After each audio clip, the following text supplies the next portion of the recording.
Hey guys, today we're going to be taking a look at the Vaxee E1, and it's going to be in pink. Vaxee's packaging, always just looking sleek, it's minimalist, not more than what you need, just what you want. Doesn't take up a lot of space or extra space in the closet or anything like that.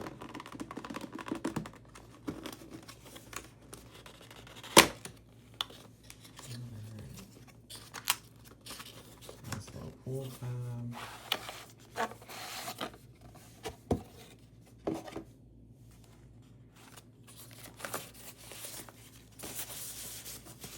Get yourself a Vaxee USB-A to USB-C cable. Very high quality, kind of nice, use that for whatever. And we have the main piece here, Vaxee E1. In my opinion, basically the perfect ergo shape. It just fits super nice into your hand.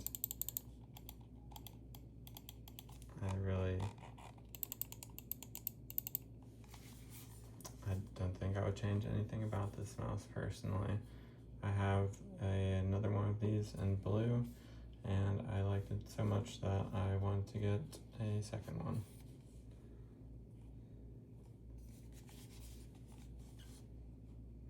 Super nice coating. Even if you're playing games for a while, it will not feel bad. You're not gonna be slipping around on your mouse, nothing like that.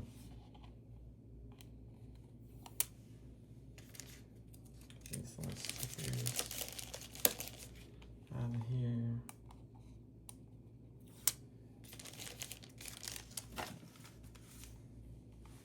Alright. And you also have the 4K dongle, 4K receiver inside this package. We'll get it out so you take a look real quick. Just a pretty standard dongle. It works well. I haven't had any issues at all with the interference or anything like that with the Vaxee mice.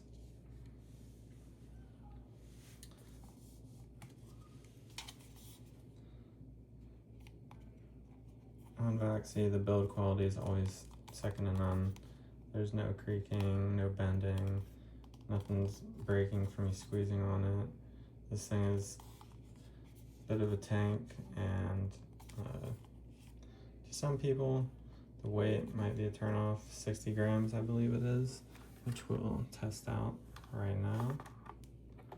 But to me, it's a really well-balanced weight, and it doesn't feel heavy in use.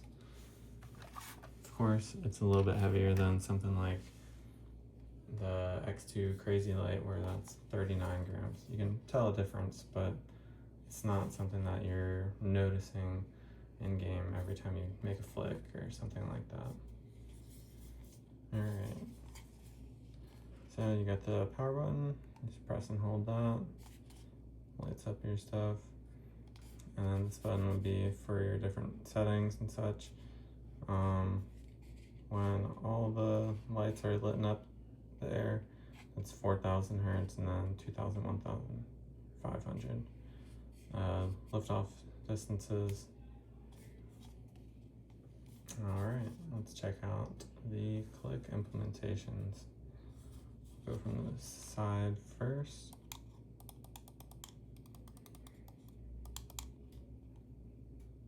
No real pre-travel, just a tiny bit. Nice click.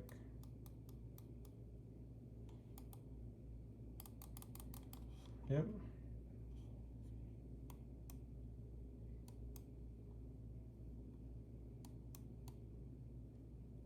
Yeah, really well done side buttons. They're right there for you as well. Okay, with the back of your thumb, front of your thumb. Switch back and forth.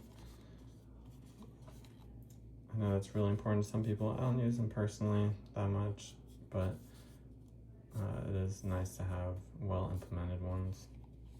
Let's check out the scroll wheel. Scroll down, scroll up.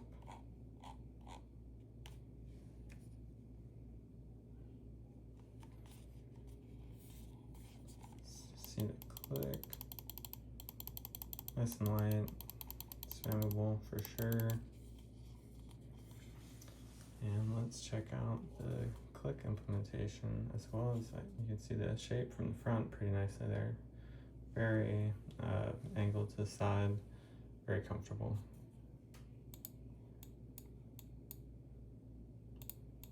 Almost no pre-travel, just a tiny bit. And post-travel is basically non-existent.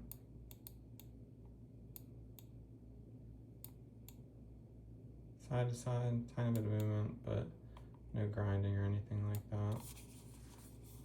Let's try the right click.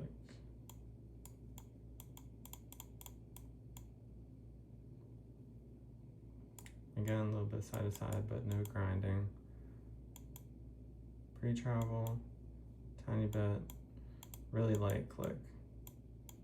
Click, and barely any post-travel. Yeah, basically a perfect mouse in my opinion. If you're looking for an ergo shape, I would say this is one to check out.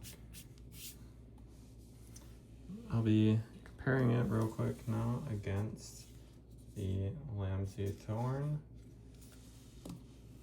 and the DeathAdder V4 Pro. So first thing that we can do is compare the weights. I believe the Thorn is supposed to come in at 49 grams, but it's coming out at 53. Maybe they measured it with dot skates, I'm not certain. The DeathAdder V4 Pro, I think is 59, and that's saying 57. The E1, again, 61. So it is the heaviest of the bunch, but it's not noticeably so. They really feel just about the same weight-wise, but build quality, the Razor is very high quality. However, if you squeeze it, there's a little bit of creaking. That's something that you don't get out of a Vaxee mouse. No noise. Vaxee, a little bit of creaking. They're not flexing crazy, it's nothing that you need to worry about, but it's just a difference that you get when you're purchasing a Vaxee mouse. And as you can see, it is only slightly longer than the Vaxee Thorn, and it's definitely a bit shorter than the DeathAdder V4 Pro. If I was to choose between these mice after using each of them for a bit, I would have a hard time choosing between the DeathAdder V4 Pro and the E1. That's going to come down to mostly just your preference in the ergo shape and simply brand loyalty, as well as budget. Maybe the side buttons you like a lot better on the Viper or the DeathAdder because they're bigger. Maybe you like the click implementation on the Vaxee more. It's really gonna come down to some small details that push you one way or the other. One thing that keeps me coming back to Vaxee is their colors are very nice. You can pick any color from their lineup and it's gonna come and you're just gonna love it. Whereas something like Razer or Logitech or Vaxee, some of the more like mainstream stuff is gonna be like white, black, silver. appreciate y'all checking out the video. If you have any questions about the E1, please let me know down in the comments, and peace out.